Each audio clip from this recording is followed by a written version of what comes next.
Welcome back to the Metropolitan Fire Chiefs Leadership Development Podcast, where we explore the innovations and leadership strategies that are shaping the future of the fire service. This podcast is for Metro Chiefs by Metro Chiefs, engaging in conversations about issues that are relevant to our members of our association. This series, however, can be very useful for current or aspiring chief officers in any size department, either in the U.S. or internationally. I'm Alec Otten, the host, and today we're tackling a topic that's transforming emergency services really around the globe, and that's artificial intelligence in fire and EMS. AI is changing the game in nearly every industry, and public safety is no exception. From predictive analytics to resource optimization, AI has the potential to improve response times, enhance firefighter safety, and revolutionize emergency medical care. But is this really realistic? What are the challenges? We know they're there. And how do we ensure that AI serves as a tool for first responders rather than a burden or a liability? Joining us today is nationally recognized fire service leader, Fire Chief Dan Munsey. Chief Munsey serves as fire chief for San Bernardino County Fire Department, overseeing one of the largest fire service organizations in the nation. With decades of experience in emergency services, he's a forward-thinking leader specializing in data-driven decision-making, operational efficiency, and innovative technology in fire and EMS. A strong advocate for the integration of artificial intelligence and predictive analytics in emergency response, Chief Munsey has worked on numerous initiatives to modernize public safety systems and frequently speaks at national fire service conferences across the country and is deeply involved in leadership development in our industry. So welcome to the show, Dan. It's good to see you as always. I know you've got a lot on your plate, so I'm very, very grateful that you carved out some time to be with us today. Is there anything I missed in your bio that you think is important to share with our listeners today? No, Alec, I think that opening monologue was perfect. Was that ChatGPT that wrote that? Yeah, of course, I'm going to use artificial intelligence to create the intro for our presentation on artificial intelligence. Figured you would. Give it a shot and see what happens. So it wasn't terrible, was it? Which is super scary, right? Because what's the difference between my voice and the voice of ChatGPT, right? You do have a perfect radio voice. I want to thank all the Metro Chiefs and their staff that are listening.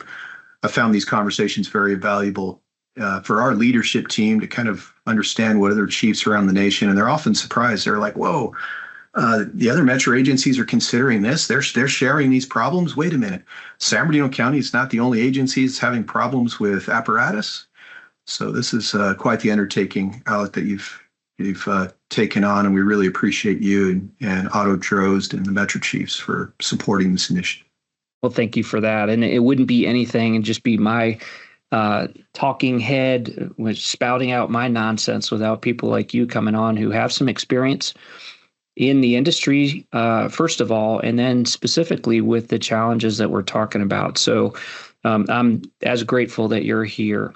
So let's start out with some of the basics, right? AI is a pretty broad term. And if you want to talk to me like I'm a fifth grader who probably know more about AI, by the way, than we do, I think understanding the basics is super important. And a lot of people associate it with what we would see in, sci-fi movies back in the day, right? Star Trek or whatever your jam was.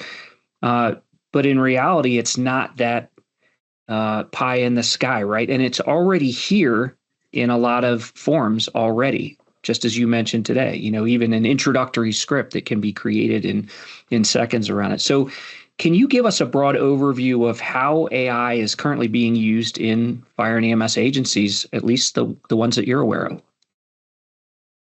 Yeah, let me start with this. In the technology realm, it was amazing. The moment ChatGPT came to the forefront, how many tech products are out there that within a week say we're using artificial intelligence within our tech software or services. And most of them actually aren't doing that. They're just using algorithms that ask questions and they have a yes or no answer. And then they move through the algorithm. And that's it's almost a narrow AI at its simplest form, but it's not really artificial intelligence. So narrow AI is really describing for specific tasks. and answering those yes or no questions. Really what we're seeing though now with ChatGPT, the emergence of Copilot and some of the other great artificial intelligence programs is just general AI, which is tasks that can perform any intellectual tasks that are really just starting to combine information and then offer suggested alternatives. Being able to really move beyond those algorithms to data source to get the data and interpret that into information. So as a fire chief, I'm really skeptical on artificial intelligence. When somebody comes and says, we're going to use AR in our product, unless it's coming from a Fortune 500 company, it's really not accurate, probably should not be trusted. I mentioned ChatGPT a couple of times, and I think that's the first exposure that the fire service had. All of a sudden, we can write our reports to the mayor using ChatGPT. It's amazing how many staff reports suddenly I'm getting that you can tell, and you can look at the form and realize they're using ChatGPT. One thing to look at with that is the rate of adoption with artificial intelligence compared to any other technological advance in the past. So if you look, for instance, back in the 1900s, the telephone, it took almost 70 years for every household to have a telephone. If you look at cell phones, it took about 10 years before every household had a cell phone. But if you look at how fast ChatGPT was used, just that one product, it went to a couple 100 million users within 2 months. And so it's now being integrated into almost everything that we have now. As users, we've actually been using artificial intelligence in the background of our lives for quite a while that we just haven't realized it. Probably the most simple one, and I'm going to turn off my phone because I'm going to say, hey, Siri. And as soon as I do, there's natural language processing, there's voice recognition, it's artificial intelligence that's now listening to what I'm saying and interpreting it, and then looking for the answer using that phone. So AI is emerging. We got to be careful on what we call what is AI. We got to be careful on how we're using it. I highly recommend that every agency looks at the NFPA Urban Fire Forum, the UFF. There was a white paper that was published, the last Urban Fire Forum, that talked about the ethical use of artificial intelligence and made suggestions on what policies should we have internally to make sure that we're using artificial intelligence ethically.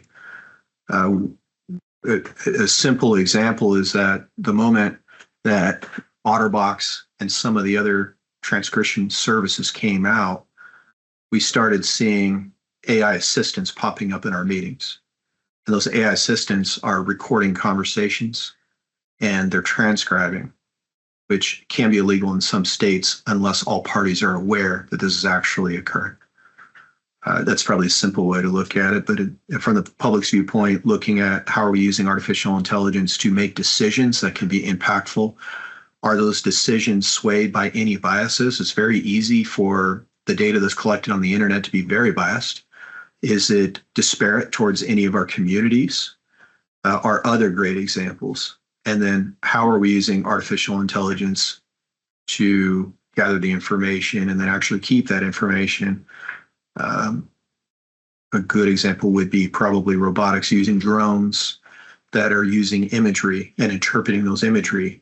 And then how is that information being utilized by the various agencies? We got to be very careful as public safety as we move forward into using artificial intelligence. But as you said, the promise is much more than just writing an opening monologue. We're seeing the expansion. You mentioned fire and EMS as you started. EMS, the EPCRs. We're seeing a lot of companies immediately looking at that NLP, the natural language processing, listening to cues, and then building those patient care reports based on what the artificial intelligence bot is hearing. And so that's going to decrease the user interface and how much time it's going to take for our paramedics, or our firefighters to gather the information. You're starting to see that adoption into NARIS and into our fire reporting systems, where it's really going to be helpful to us and save time and to have better documentation, better data reporting in what we do.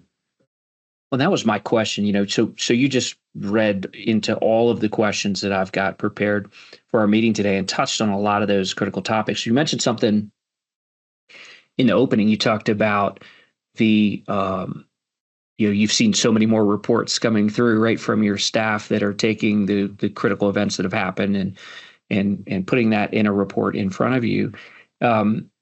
And so when we think about our role, right? So we take involuntary donations from the community, right, to do our work, and so we have to be good stewards of that. So, talk to me about the efficiency of that, right? So you're looking at these reports and you're going, well, I don't, do I want AI reports, or don't I? Right? Is it their voice? Is it their information? Or is it a super efficient way for us to develop these and generate these reports that go out to our critical stakeholders? How do you feel about that as you're sifting through those reports that you're getting? Is it efficient or is it lazy? Yeah, both, right? Depending on who's using it, how they're using it.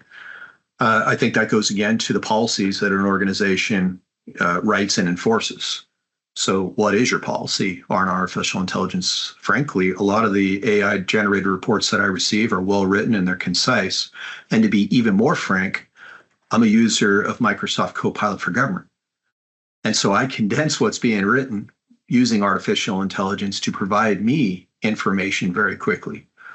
And I don't want to plug any particular company, but I would say that the vast majority, if not all, of our Metro members are using Microsoft Platforms Office. The Microsoft for Government just came out about a month ago. And instead of searching the World Wide Web, it is searching your data that you've developed in that Microsoft suite, the Office suite. And so, for instance, using Microsoft Copilot to look at your email, condense the email, tell you which ones are going to be more important, asking it to start providing prompts or answers for you, which ones are critical to respond to now, searching your email, aggregating several different emails into one email. All those things are quickly possible, and there's a lot of time and efficiency there. So it's not only our staff that's using this, but it's us as leaders that can leverage the artificial intelligence. I think I directly answered your question, Alec. Is it lazy? It can be. You can use artificial intelligence. You can put 3 words in and ask it to write a paragraph. It will. And you can put 300 words in and ask it to write it, give you the 3 main points, and it will. So how are we using it? And that's where leadership comes in. We have to set the expectations. We model the behavior we want to see. We model the engagement that we want to see. Those are coming up in discussions on what is a professional work product look like? What is a professional report? How should it be formatted? Do you always want to see ChatGPT? The format's very basic. At this point, most of our listeners should be able to recognize it pretty immediately. We recognize it, so are our city managers, so are our county officials, whoever you're working for, our citizens. We got to be careful that we are speaking from our heart. And you and I had an offline conversation about the importance of being human-centered. Does artificial intelligence, in its purest form, moving us from being human-centered? And the answer is yes. It's not looking at that emotional intelligence that you have to possess as a leader.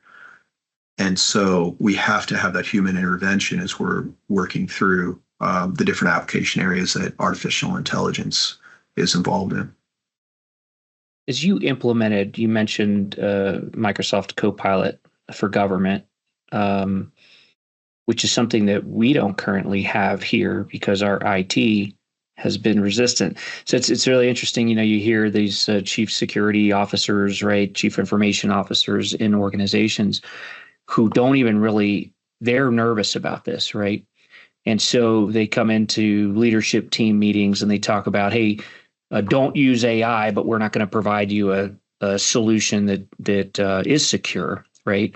And so there's all these unleveraged capabilities, technological capabilities out there that we're not able to implement because of some IT barriers. Have you experienced that as you've tried to implement these artificial intelligence solutions throughout your organization, where you've gotten some pushback from either technology or security specialists who are resistive because they don't understand or they see vulnerability in these AI platforms? two answers. One is I'm really blessed to be a California special district. We're a fire district, so I don't. My governance is an elected board of officials. So I don't have the same IT restrictions as, say, a city would. We have our own IT department. We call them Management Information Systems, MIS, to kind of shift their thoughts away from just being IT. But even internally with our MIS, let's be honest, Alec, when we started, we were taught to crawl and rate the smoke, to find the seat of fire and put water on fire. And as firefighters, we're still teaching that today. That's all we actually want to do. It's hard for us to make transitional attacks. It's hard for us to change into a modern fire behavior. Let's relate that back to your IT division. They grew up building computers, networking them together. And just like we want to crawl underneath the smoke still, they want to build computers and network them together. That's what they learned. And so how do we create a growth mindset? So now we're back talking about leadership. And so what can be very difficult for fire chiefs, I think, in cities is you're not the leader. You're part of that leadership team. And how are you going to influence the culture to be innovative? So we find the resistance here in human nature and just how humans are built and what they believe we should do. And you have to inspire others. And you see the resistance in the structure in other organizations. But at the end of the day, these same people are going home and they're using artificial intelligence in their daily lives. And they can't tell you, and if they have a policy that says we're not going to use artificial intelligence, then they better take away your iPhones. And a lot of the other devices that we use that have artificial intelligence built into it. I think we need to do a better job as an industry educating our IT divisions and professionals and city managers and elected officials on that ethical use of artificial intelligence, proving them that we have the policies, we have the framework to manage this correctly, and that we're going to apply effective leadership on top of it. AI is not going away. It's going to be expanding in the future. And one of those areas is robotics in the fire service. I think most of our elected officials, even the IT department, would say, yes, you should use robotics. Yes, you should fully automate the robotics to do simple tasks. Well, that is artificial intelligence, that automation. How are we going to integrate the future of the fire service into what we do today? So what am I really saying is that leadership needs to inspire other leadership. We're part of a leadership team, that we have to realize what got us here isn't going to get us there. And that we have to educate what does there look like? What does a good future look like? And how are we going to go safely together to get to that point? Well, let's talk about that destination, right? Because you dig into this a lot. As you go around and speak, and your organization is incredibly forward leaning, right? So you're leading the way in a lot of these efforts. What are you seeing? We've only right now scratched the surface, right? We've talked mostly about language models, right? But we haven't even scratched the surface of what AI is at a deeper level, and how the other products or impacts that artificial intelligence could have. So what are you seeing, in your opinion, what are the most promising applications for artificial intelligence that you're seeing in our industry, both the fire side and in emergency medical services? Promising is definitely robotics. It's we're making advancements in our DFR programs, drones as first responders, taking away that first person view, FPV, having piloted robotics and moving into fully automated. And so how do you get there? That roadmap exists. It's being explored by Tulsa Fire. San Bernardino is another example.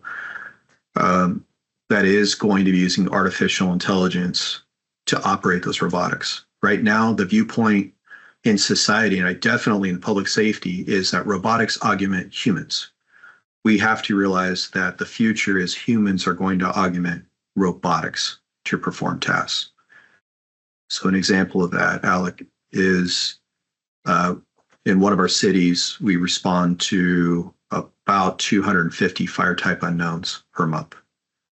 And so being able to have the call come in, go into CAD, automatically launch a fully autonomous drone that goes and uses computer vision to determine what type of fire you have and then augment the response is going to be way more efficient than continually sending 5 engines, 2 trucks, and a battalion chief to these fire type unknowns. Right now, we're doing that with a piloted drone, FPV, and it's effective. We're finding that well over 90%, you can take the drone, you can actually fly to the fire. It's generally homelessness for us.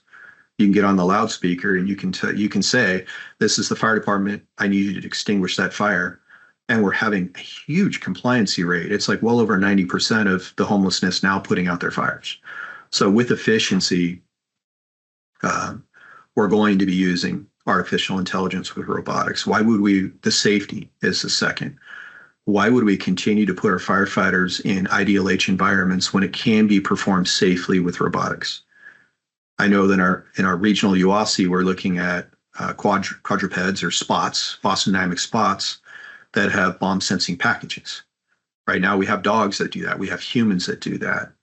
We are currently deploying spots for urban sector rescue, for atmospheric monitoring, for 3D LiDAR scanning to give us a visual representation of buildings that are collapsing before you ever enter it. So safety, too, will lead to the more broad use of artificial intelligence. Real-time information, human decision-making. We're humans. We make flawed decisions. Should we not be running artificial intelligence in the background that's giving us the cues of, hey, you may not be seeing all this, but this may be happening, and providing us with injects so that we can make better decisions. And we see some really good work in that space. And I don't want to drop any names, but I will with Intera on some of the funding that they've gotten from the Betty and Gordon Graham Foundation to look at human decision making, how we make decisions, and how can we use artificial intelligence to make better decisions. We're still years away from that, but those things are starting to emerge.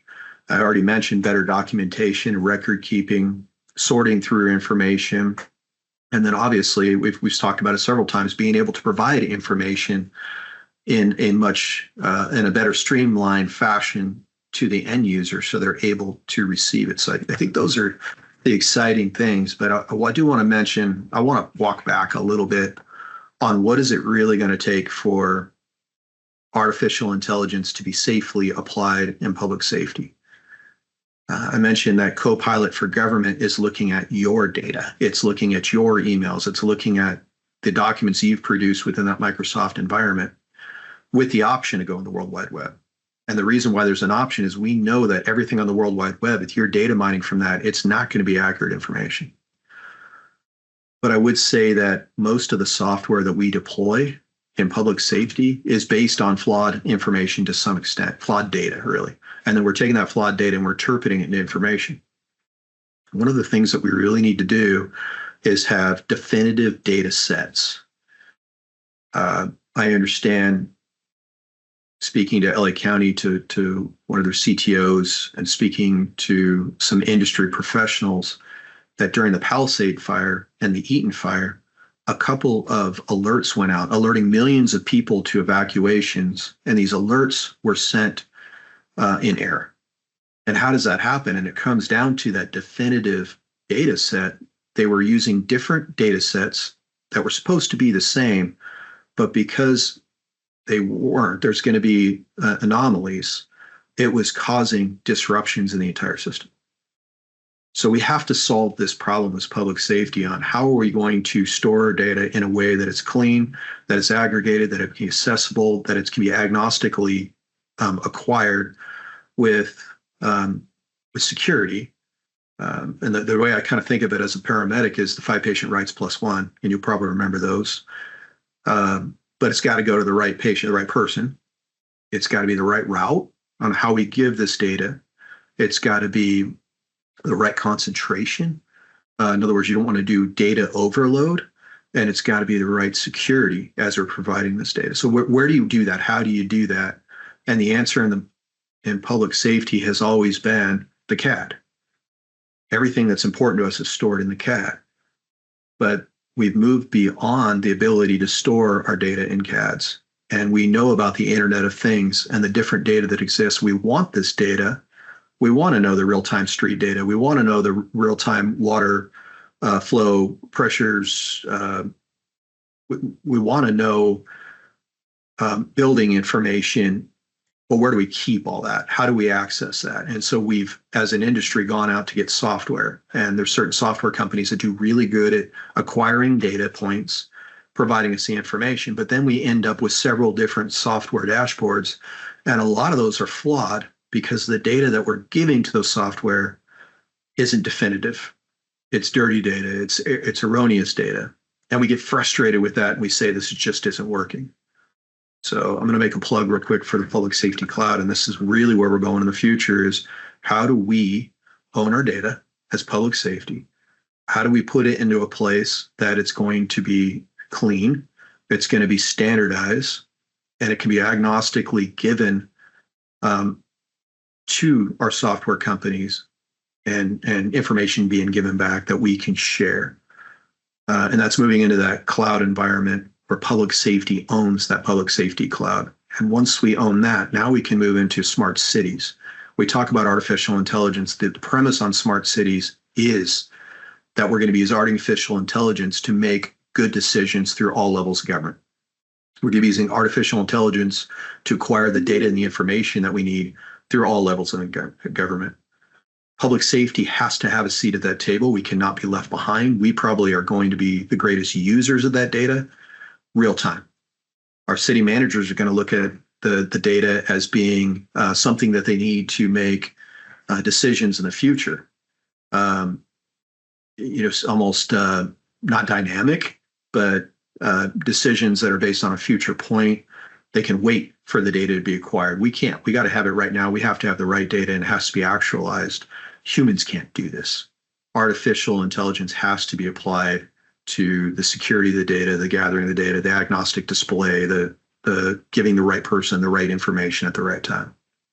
Talk to me a little bit more about that because data is the foundation, right? I mean, without that good data, it's hard to even set aside artificial intelligence projects or programs.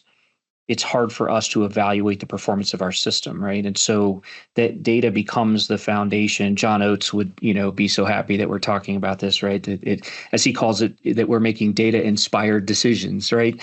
But without that accurate data, it's garbage in, garbage out. It's building this analysis on a foundation of sand, right? And we rely on the brand newest of people in our organizations to value the data the same way that we do when they're inputting that into systems. Are you employing any AI technology, any kind of technology that's helping solidify that foundation, build you a better foundation of data collection so that you can, in fact, analyze it reliably or plug it into these systems and evaluate the performance of your system? And then in a minute, we'll talk a little bit about if you have clean data, how does predictive analytics play into our response models, deployment models, or even risk reduction efforts? Yeah, I love that. The answer is no. I don't know anybody that's on a high level using artificial intelligence to collect data. It's really emerging. In my organization, just like yours, the frustration has been the human element, and we know that there's garbage data. And then we get frustrated when the garbage data gives us bad information. We want to blame the software company or whoever's providing the data analysts. We say that just doesn't match up with my gut feeling. Go check this, remove this. That is still a struggle in the industry. We are going to continue to run into this problem if we do the same thing that we've always done, which is store our critical information in disparate banks of information. Your hard drive, your CAD, the cloud over here, your personal phone here, your work phone here. We're never going to get to the point where the data is even aggregated. The data has to be aggregated first. And then if we rely on humans to clean the data, there's going to be flaws. The way we clean data right now is we look for outliers, right? We build algorithms to look for those outliers and eliminate them. We know that it's not perfect, but we can get somewhere between like the 90th and 95th percentile of clean data. And that's taken human intervention.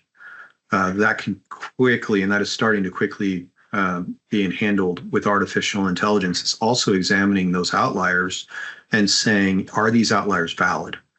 And if they are, is this really part of providing and telling our story accurately? Or is this just noise and it's getting away from the signal, but it's identifying those outliers and helping us understand that there may be a story in the outliers as much as there is in that 95 percentile of clean data. So back to the cloud, we need to collect the data and we need to put it in one place. It has to be standardized in the cloud. There's just too many different forms of data. I don't know what CAD system you use. We use Central Square. Central Square alone has like 33 different operating systems. They're different data sets. And so we have to standardize that. And then we have to clean that data. And then agnostically, one of the struggles we've had in the industry is how do we standardize data? Whose job is it? It's the NFPA's job. Is it John Oates' job? Is it the Tech Council? Who's supposed to? No one's taking this responsibility on because it's so arduous. We don't have to. We can actually take multiple forms of data sets and we can standardize them using artificial intelligence. So let's say we have good solid data. I think 90th, 95th percentile, it's imperfect. It's a pretty high bar, right? I think that's pretty good. Thoughts about predictive analytics, and let's think about traditional operational deployment in both the fire and EMS realm. Any vision from you for how we use predictive analytics in fire and EMS response to improve our service delivery to our communities? Sure. First, algorithms do a pretty good job of that right now. And so there's plenty of predictive software that's out there. As long as you're given it clean data sets, it's going to be able to look at trends and provide recommendations. Ambulance companies use this a lot for how they use their system status. Some fire districts are doing it, fire departments are doing it on a day-to-day basis. Most of them are using it for planning future growth, new fire stations, what's going to happen if we add this community, simply looking at trends and algorithms. To move to predictive analytics, so you need to take different data sets, and the examples that quickly jump to my mind are weather conditions, their fire behavior runs, their fuel conditions, their events that are occurring in society where populations may be shifting. Maybe it's a large concert in your jurisdiction. As humans, it's hard to keep track of all these events.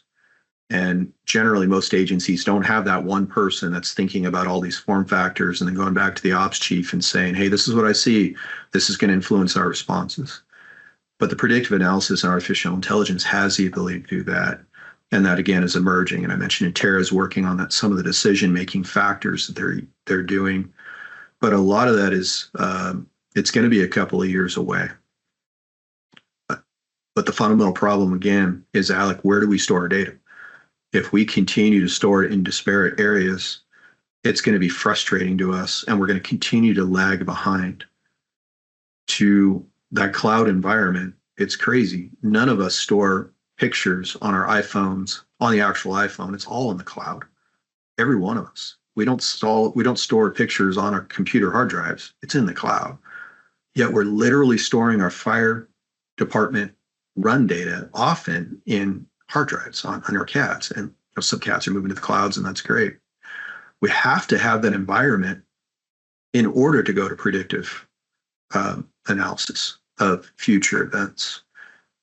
You have to move that environment. Right now, we take our data, and the same data can be even stored 5 or 6 different places, that same data set, which leads to data, the lack of definitive data sets. And so an example, you take your CAD data, your run data, and maybe you send it to a common operating picture, and they store it on-prem, but probably the cloud. And then you send it to another pre-plan company, and they store it on-prem or in the cloud. So now you have 3 data sets, the same exact data sets that you're paying for 3 times, but adjustments are going to be made in that data.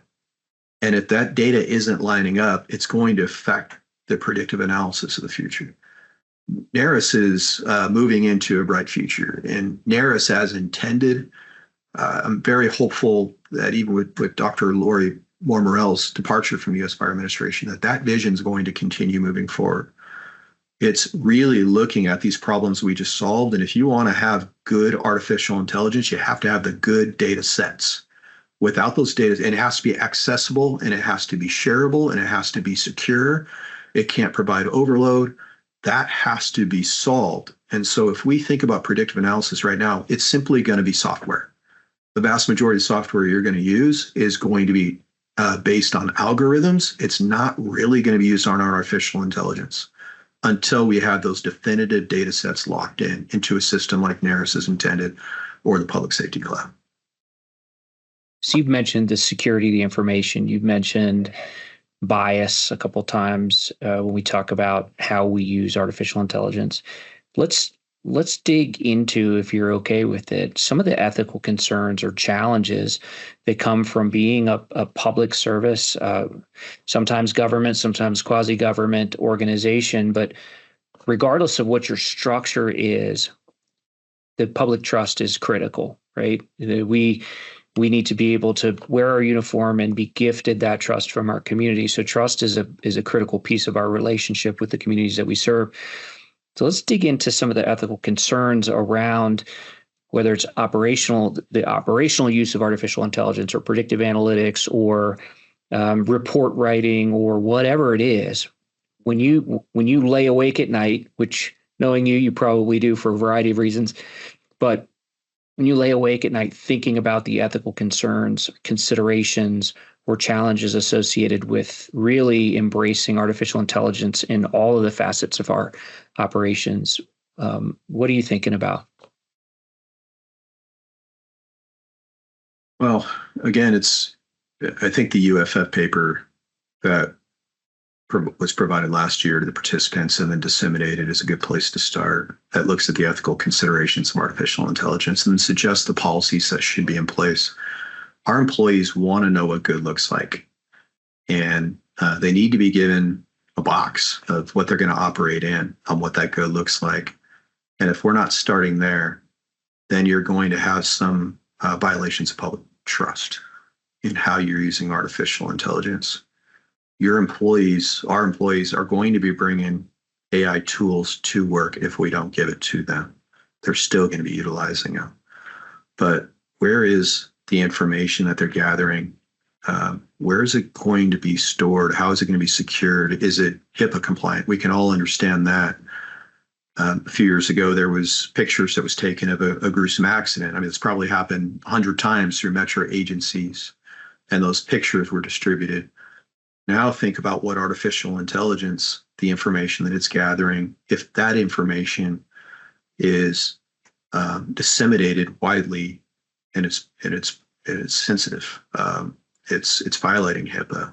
Those conditions can exist, and so we have to sit down as an industry and we have to develop those policies and procedures that our employees are going to utilize. We have to recognize that if we don't give them the tools, the employees are going to bring the tools from home. When is that appropriate? When is that not appropriate?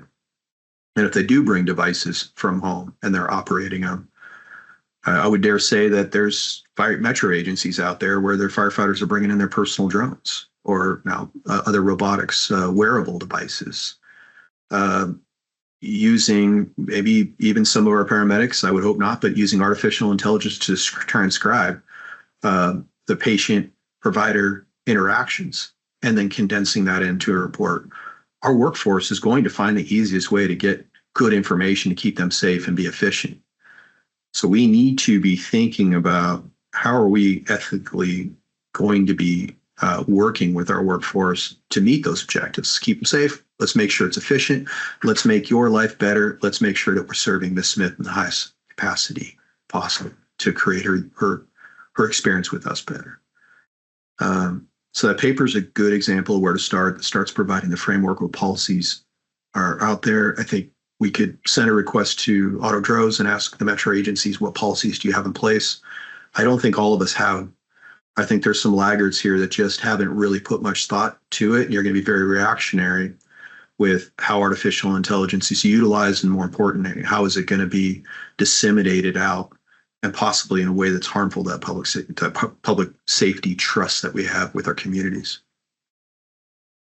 Yeah, I mean, I don't even think we've caught up with the helmet cam issue. You know what I mean? And here we are dealing with things that have the potential to process and rework, patient care information, right? I mean, it's a much deeper dive, and it's going to require a lot of effort to make sure that we're doing the best we can to keep up with it. I almost said stay ahead of it. And that's a mistake, because I don't think we're able to stay ahead of it. I may be underselling our abilities in the fire service, but I feel like we're still playing catch up with a lot of the technology that's already been out there for a while. I mentioned something about laying awake at night, right? And I think I speak for the majority of fire chiefs when I think about the health and safety of our members. And you mentioned it early when you were talking about some of the explosive detection and technology that you're using. What are other areas where you feel like artificial intelligence can significantly impact the health and safety of our members, whatever type of call that they're going on? Biometrics. I think often about what are the firefighter Bill of Rights, the operational Bill of Rights that we should absolutely give to our firefighters with emerging technology. And I personally think every firefighter should be tracked on the fire ground. That technology exists. It's almost criminal that we haven't done that. I don't do that yet. We're moving forward as an initiative this year. We need to know where our firefighters are at, so when they're injured or need help, we can get to them quickly. What is their health conditions? And we've been very careful not to tread on individuals' health. That's your doctor-patient relationship. There's medical sensitivity there. But should we be using biometrics to look at aggregate on our workforce? What is the overall cardiac conditions? What are the overall respiratory? What's the sleep cycles? Are firefighters getting enough sleep? And then on incidents, how are they performing? I think at that point we should have access to the individual level. Recently, one of my friends that I went to the fire academy passed away at a fire from a cardiac event. And I think if we were using biometrics and we were tracking, could we have identified that he was going to be in a cardiac event episode and extract him from that environment before he passed? So with biometrics, what I'm referring to is devices that are looking at everything from your blood gas to your pulse to your heart rate, your cardiac rhythms, to your respiratory rate, your stress levels, your core temperatures. These are all factors that if we sit and try to monitor as humans, then you're going to need a couple of firefighters to just look at every other firefighter, and you're going to miss things. But we can use artificial intelligence to quickly look at these different factors and realize, hey, this person's 33 years old. Yes, their heart rate's 145. That's within the normal range. But that fire chief that's 52 and has been sitting behind a desk too long, we got to pull that guy out. You're 39, Alec. You just described me. No, it's that gray hair I see right there. But that is a piece of where artificial intelligence will be helping us manage that overall health and well-being of our workforce. So this year, again, we're going to biometrics on our firefighters, giving them wearables, created a system where they're talking to a doctor. I have no idea what their wearables are saying, but the doctor's managing that real time and can interface with that employee.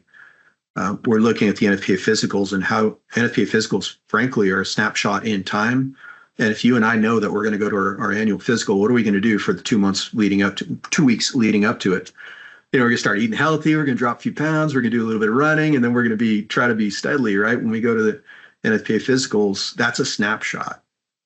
Biometrics and artificial intelligence will allow us to do real-time physicals continuously as firefighters, and then to keep that information secure, make sure that the doctors have the information they need to effectively help us manage the health and well-being of our workforce. But then in an aggregate manner, give us the overall health, the overall sleep cycles, the overall stress of the organization, so we can make better leadership decisions to support them. And then real-time information on incidents where we're not losing firefighters anymore due to health reasons on the fire ground. That's great. A little bit off script, but I'm super curious, Dan. What are if you had to pick three things that you're most excited about in these emerging technologies, what's on your top three list? Oh man, I've named them all, so I'm really super excited about NERIS, and then separately from that, the public safety cloud, because we need to move in. There's talk about smart cities everywhere, but let me tell you, there is no smart city. What it is siloed information cities. And I think that public safety can lead the way by creating an environment to take those silos and combine that data and information in a way that allows us to do our primary job. Our primary job is not to respond to incidents, to prevent incidents. And that's number one. Number two is, and this is not quite in order, I'm just giving you the three. Number two would definitely be the health and wellness of our firefighters. I think that we're going to be able to manage our workforce a lot better with the biometrics devices, with the tracking devices, giving them better tools for the job, the heads-up displays, which is something I haven't mentioned, that's using artificial intelligence for things like edge detection and object recognition, providing them with cues on how to make better decisions. That is very exciting. The third is just going to be the integration of robotics. Again, we got to shift our mindset. Humans aren't going to be augmented by robotics. Robotics will be augmented by humans. And as an example, to make it clear, we're looking at putting drones in boxes that autonomously launch 2 calls. Well, you don't need a pilot for every one of those drones. You just need a pilot. So when that autonomous drone needs help, now the human augments the drone. And then the human returns to being a human, and the fully autonomous drone does this function and then returns. And you're going to see the emergence of that in the fire service. It's coming very quickly. It's cheap. It's not even that expensive. That's great. You know, it's funny, coming into this, I had a set of questions, and I think I think I probably demonstrated what most fire chiefs in our organization are struggling with is I'm not even thinking big enough, right? I mean, this is it's really stretching our imaginations as far as what's possible in our industry moving forward. And I appreciate you expanding my mind about this, and I'm super grateful that you're paying so close attention to it. And it resulted in a really fascinating conversation. I mean, AI incorporates a variety of really powerful tools that I think could really reshape the way we suppress fires, the way we engage in community risk reduction, the way we respond to EMS calls, and the way we address firefighter safety, right? Health and wellness, all those things. But it sounds like we really need to proceed with caution, right? Do our due diligence, ensure that we're using any of our artificial intelligence tools in an ethical and responsible way that really makes sure we're true to that trust relationship with our members, right? And in the communities that we serve. So a huge thank you to you, Fire Chief Dan Munsey, for sharing your insights today. Dan, if you can just share where our listeners could learn more about your work or reach out to you if they've got any questions. Sure. I'm on LinkedIn, as most people know. You can always message me there. We're always looking for partnerships with other agencies and with other metro and non-metro agencies, that's for sure. My email is dmunsey@sbcfire.org. That's DMUNSEY@sbcfire.org. I don't mind giving my personal cell phone, 760-774-2569.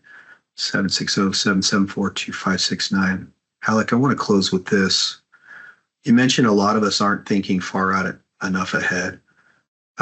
Our journey here was to hire a futurist that met with a technical advisory group, which was composed of representation from all our membership, from the person that's answering the phone to a firefighter, mechanic, warehouse, chief officers, that envision the future. And then we built a 5-year technology plan to achieve it, that roadmap, which caused the organization to think different.